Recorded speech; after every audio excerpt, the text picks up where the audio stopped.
সবাইকে জয় যিশু। ঈশ্বরকে ধন্যবাদ। ঈশ্বরের দাস দাসীকে অসংখ্য অসংখ্য ধন্যবাদ জানাই। শুক্লা দে, হ্যাঁ আপনি রাজহাটি থেকে আসছেন। হ্যাঁ এখানে লেখা আছে যে 8 বছর ধরে আপনার বুকে যন্ত্রণা হতো। হ্যাঁ কি সমস্যা হতো আপনি সবকিছু খুলে বলুন। আমার বুক, ডান দিকের বুকটা প্রচণ্ড যন্ত্রণা হতো। আমি ভাবতাম হয়তো গ্যাস অম্বল এইসব দিক থেকে হতো। তারপর আমি হোমিওপ্যাথি ওষুধও খেতাম, বুক ধরপড় করতো, মাথা ঘুরতো, বসেও পড়তাম। এমনকি আমার যদি কেউ কিছু বলতো আমার মাথা একদম পুরো আগুন ছুটতো, যেন মনে হতো কেউ যদি চাও বসিয়ে দেওয়া হয়তো চাও হয়ে যাবে, এরকম ভাব হতো। কিন্তু তখন আমি ভাবতাম যে কি করব, কোথায় যাব। তারপর আবার উদয়নারায়ণপুর হসপিটালে আর দেখাই। কি কি অসুবিধা হতো সবকিছু বলুন আপনি। মানে শ্বাসকষ্টের প্রবলেম, শ্বাসকষ্ট হতো, খেতে পারতাম না, এরকম হয়ে যে বসে খাবো সেটাও খেতে পারতাম না। তারপর আমি চেয়ার টেবিলে খাওয়া অভ্যাস করলাম, যে দেখি ওই করে হয়। তাতেও দেখছি যখন চেয়ার টেবিলে খাচ্ছি সেই হেঁট হতে গেলে সেই এই দিকটা কন কন কন কন করে উঠবে। তারপর আবার দেখছি যে না, এ তো হচ্ছে না। আবার দেখছি যে আমার কীরকম একটা যে ভারী জিনিস চাগাবো, এক বালতি জল যদি ডান হাতে আনি আমার সেটাও যেন মনে হচ্ছে এখানটা লাগছে। সঙ্গে সঙ্গে দাঁড়িয়ে পড়তাম জল আনতে আনতে, অনেকটা দূর থেকে জল আনতে হয়। এবার দাঁড়াতে দাঁড়াতে আমি দাঁড়িয়েই থাকি, আবার আবার আস্তে আস্তে নিয়ে আসি, এরকম করে করে আমার দিন কাটে। তারপর আমার একটা ছোট্টখাটো ব্যবসা আছে, রাখির ব্যবসা করি আমি নিজে থেকেই। সেই ব্যবসাটা করি, তাতেও সেই ভারী ভারী মাল চাগাতে হয়। অনেক সময় পারি না, যে আমার কাস্টমাররা আসে তাদেরকে বলি ওরে চাগিয়ে ঘরে তুলে দেখি বার কর, এরকম বলি। তারপর ওখানে ওই যে গাড়ি নিয়ে যাই, সে আমার গাড়িওয়ালাই আমার তোলা নামানো করে, কিছুই করতে হয় না ওগুলো। কিন্তু আমার যে কষ্টটা হতো অসহ্য, রাত্রে শুয়ে থাকতাম সেই এইখানটা যেন সেই ছুঁচ বেঁধার মতো হয়ে যন্ত্রণা আরম্ভ হতো। কি হলো, অনেক কিছু করছি কিছুতেই কিছু নয়। তারপর আমি হোমিওপ্যাথি ওষুধ খেতে লাগলাম, হোমিওপ্যাথি ওষুধ খেয়েও কিছু হচ্ছে না। তারপর আমি উদয়নারায়ণপুর হসপিটালে, আমার বোন বললো দিদি চ ওইখানে দেখাই, বলে ওখানেও গেলাম। অনেক কিছু রিপোর্ট করতে দিল, থাইরয়েড থেকে ইউরিক অ্যাসিড, মানে শরীর ভারী বলে সব কিছু করতে দিল। বুকের এক্সরে হলো, ইসিজি হলো, তাতেও কিছু ধরতে পারছে না। তারপরে এই মানে 1 মাস আগে আমি পিজিতে গেছি ডাক্তার দেখাবো বলে। এখানে তখন লেহান প্রার্থনায় আমি আসি, এসে দেখছি না, আমি আর একবার পিজিতে ডাক্তার দেখাই। যে আমার বড় জামাইয়ের হার্ট অ্যাটাক হয়েছিল, সেই ভয়টা আবার সবাই দেখাচ্ছে, যার জন্য আমি আবার পিজিতে ডাক্তার দেখাতে গেছি। যে দেখছি না সেখানে 500-700 লোকের লাইন, করে লাইন দিয়ে ডাক্তার দেখাবো। এত দূর থেকে দূর যা হবে আমি ঈশ্বরের হাতে সঁপে দিই, ঈশ্বরই আমার ভালো করবে। তা 17 যখন দেখেন যে ট্রিটমেন্ট করিয়েও কোনো রকম কোনো হাল হচ্ছে না, অনেক রকম রিপোর্ট করিয়েছেন, বুকের ছবি করিয়েছেন, ইসিজি করিয়েছেন, অনেক মেডিসিন খেয়েছেন, কিন্তু কোনো ফল হয়নি। না না না। তো পুরো চিকিৎসা করে করে আপনি থকে গিয়েছিলেন একদম। তারপরে আপনি জাদুটোনা করিয়েছেন। এখানে লেখা আছে যে আপনি 20 জায়গাতে জাদুটোনা করিয়েছেন। করেছি অনেক অর্থ ব্যয় করে ফেলেছেন, কিন্তু কোনো ফল হয়নি না। তো সেই টাইমে আপনার মনের অবস্থা কিরকম ছিল, কি ভাবতেন সেই সময় আপনি? সেই সময় আমি ভাবতাম হয়তো আমার তো কেউ নেই, হয়তো একদিন না একদিন আমি এরকম করেই পড়ে যাব, হয়তো কোথাও কিছু হয়ে যাবে।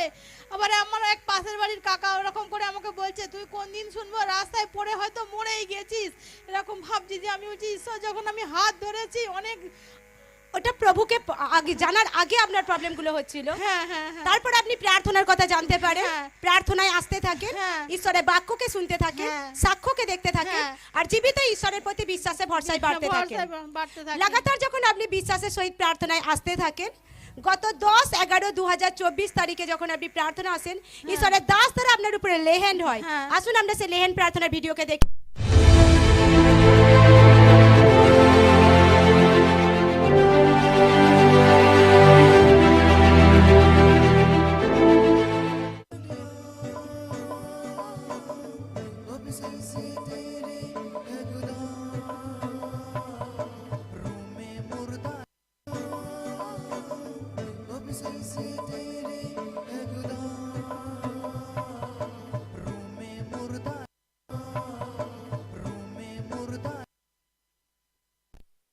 দাস দ্বারা আপনার উপরে লেহেন্ড হয়, তারপরে কি সেই সময় কি অনুভব করেন আপনি? আমার পুরো শরীরটা যেন হালকা হয়ে গেল। তারপর আমি বাড়ি গিয়ে দেখছি আমার আর কোনো যন্ত্রণাও নেই। আমি আবার সেই 15 দিন হয়ে গেল আমি খুব সুন্দর আছি, আর কিছু কষ্টও নেই।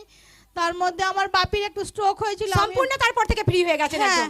জোরসে মহিমা জীবিত ঈশ্বরের নামে জোরসে জোরসে জোরসে জোরসে জোরসে মহিমাকে করি। Hallelujah hallelujah hallelujah hallelujah.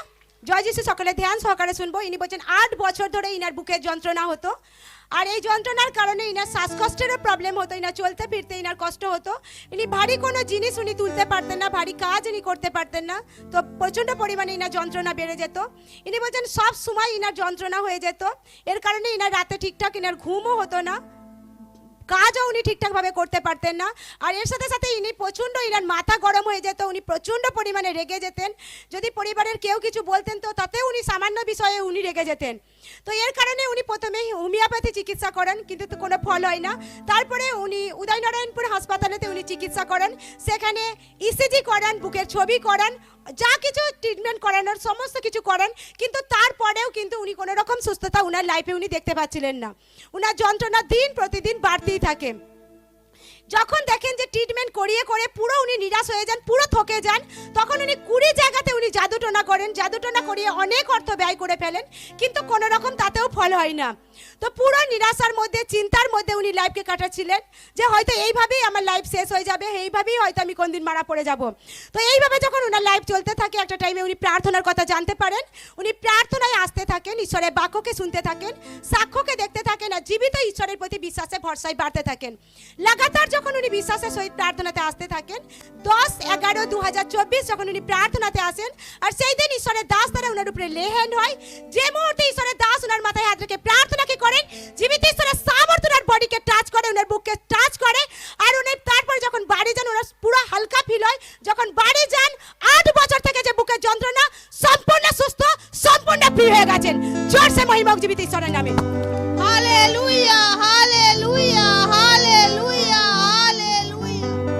এখন সবকিছু কাজবাজ করতে পারছেন? হ্যাঁ, আমি সবকিছু কাজই করি। ভারী জিনিস তুলতে পারছেন? হ্যাঁ, কালকেই আমি 15 বালতি জল তুলেছি, আমার আর কিছু কষ্ট হয়নি। কোনো না। আপনি এখন হেড হতে পারছেন? হ্যাঁ। আপনি হেড হয়ে দেখান।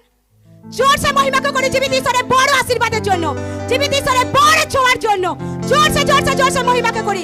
8 বছরের বুকে যন্ত্রণা থেকে জীবিত ঈশ্বরের নামে সম্পূর্ণ সুস্থ করেছেন, সম্পূর্ণ ফ্রি করেছেন। জোরসে জোরসে জোরসে মহিমাকে করি।